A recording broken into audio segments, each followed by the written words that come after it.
وہ کھلم کھلا علیحدگی کی تحریک چلا رہے ہیں۔ کیا پاکستان دنیا کی واحد ریاست ہے جس کی فوج نے سرنڈر کیا اور وہ ہاری ہے؟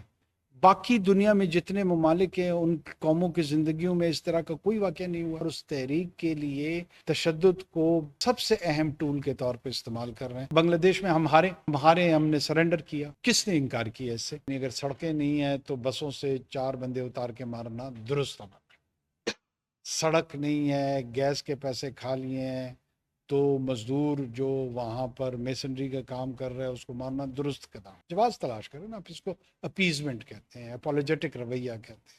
ایسا نہیں ہے کہ بلوچستان سے لوگ سی ایس ایس کے امتحان کے لیے ان پہ پابندی ہے کہ بلوچستان کے ڈومیسائل کے لوگ نہیں آ سکتے۔ ایسا نہیں ہے کہ پاکستان کی فوج میں وہ ریکروٹ نہیں ہو سکتے ہیں، ایسی کوئی بات نہیں۔ ڈسکریمنیشن اس وقت ہوتی کہ ایک قانون پاس ہوا ہوتا تھا کہ سندھ کے افراد جو ہے نا وہ ایئر فورس میں نہیں جا سکتے، کے پی کے افراد جو ہے نا وہ نیوی میں نہیں جا سکتے، بلوچستان کے افراد فوج میں نہیں جا سکتے۔ ایسا کوئی قانون یہاں پہ موجود نہیں ہے۔ اس کے ساتھ اور وائلنس کو ایز اے ٹول کلب کر کے ایک موومنٹ شروع کی اور اس میں تبدیل کرنے کی کاوش شروع۔ کیا یہ ہو سکتا ہے؟ میری اپنی اسیسمنٹ ہے کہ اس کا احتمال بالکل بھی نہیں، پاسبلٹی بالکل بھی نہیں۔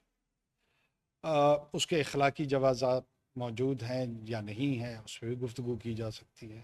پھر ساتھ میں ایک اور آرگومنٹ ہوتا ہے، ظاہر ہے کہ جب تشدد کہیں پر ہو تو لوگ اس کا جواز تلاش کرتے ہیں کہ آخر لوگ کیوں تشدد پہ پائیں، تو پھر ایک اکنامک آرگومنٹ بھی جنریٹ ہوتا ہے کہ جناب وہاں پہ محرومی ہے، وہاں پہ سڑکیں نہیں ہیں، وہاں پہ انڈر ڈیولپمنٹ ہے۔ ایز میری نظر میں اس تمام تشدد کا جواز فراہم کیا جائے کہ یعنی اگر سڑکیں نہیں ہیں تو بسوں سے 4 بندے اتار کے مارنا درست ہونا، سڑک نہیں ہے، گیس کے پیسے کھا لیے ہیں تو مزدور جو وہاں پر میسنری کا کام کر رہا ہے اس کو مارنا درست قدم۔ جواز تلاش کریں نا، آپ اس کو اپیزمنٹ کہتے ہیں، اپولوجیٹک رویہ کہتے ہیں۔ ہماری گزارش یہی ہے کہ ان دونوں کو ڈی لنک کیا جائے، لوگوں کو یا فیڈریٹنگ یونٹس کو سیاسی اور معاشی حقوق دینے کے لیے قتل و غارت گری کی ضرورت نہیں۔ پاکستان کا آئین ان کو کانسٹیٹیوشنلی یہ انشور کرتا ہے، ان کو فورمز فراہم کرتا ہے، اور انہوں نے اس فورمز میں کافی پروگرس کی ہے۔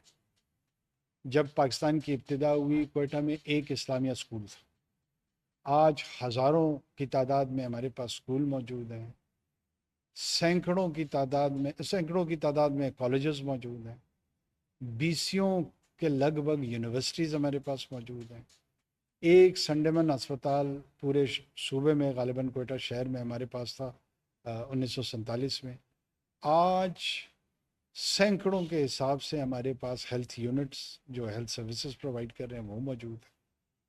ہمارے پاس ایسفالٹ میٹل روڈز کے ایک ہیوج نیٹ ورک موجود، بہتر نہیں ہوگا، اس سے بہتر ہو سکتا ہے، کیوں کوئی شک نہیں ہے، لیکن وجود رکھتا ہے، موجود ہے۔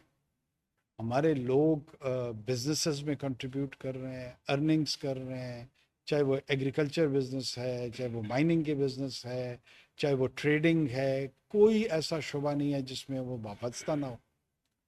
پاکستان کے جتنے بھی بیوروکریٹک نظام ہے اس کے اندر ریپرزنٹیشن ہماری موجود ہے۔ ایسا نہیں ہے کہ بلوچستان سے لوگ سی ایس ایس کے امتحان کے لیے ان پہ پابندی ہے کہ بلوچستان کے ڈومیسائل کے لوگ نہیں آ سکتے، ایسا کوئی بات نہیں۔ ایسا نہیں ہے کہ پاکستان کی فوج میں وہ ریکروٹ نہیں ہو سکتے ہیں، ایسی کوئی بات نہیں ہے۔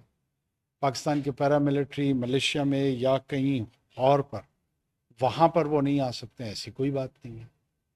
تو ڈسکریمنیشن کا ہے، دیکھیے ڈسکریمنیشن اس وقت ہوتی کہ ایک قانون پاس ہوا ہوتا تھا کہ سندھ کے افراد جو ہے نا وہ ایئر فورس میں نہیں جا سکتے، کے پی کے افراد جو ہے نا وہ نیوی میں نہیں جا سکتے، بلوچستان کے افراد فوج میں نہیں جا سکتے۔ ایسا کوئی قانون یہاں پہ موجود نہیں ہے۔ کوئی پریکٹس ایسی موجود ہے کہ چلے قانون نہیں ہے لیکن ایک انتظامی انڈرسٹینڈنگ کے ساتھ یہ کرتے ہیں کہ یہاں سے آنے والے جو لوگ ہیں ان کو نہیں ریکروٹ کرتے، وہ بھی نہیں ہے۔ تو پھر کیا ہے؟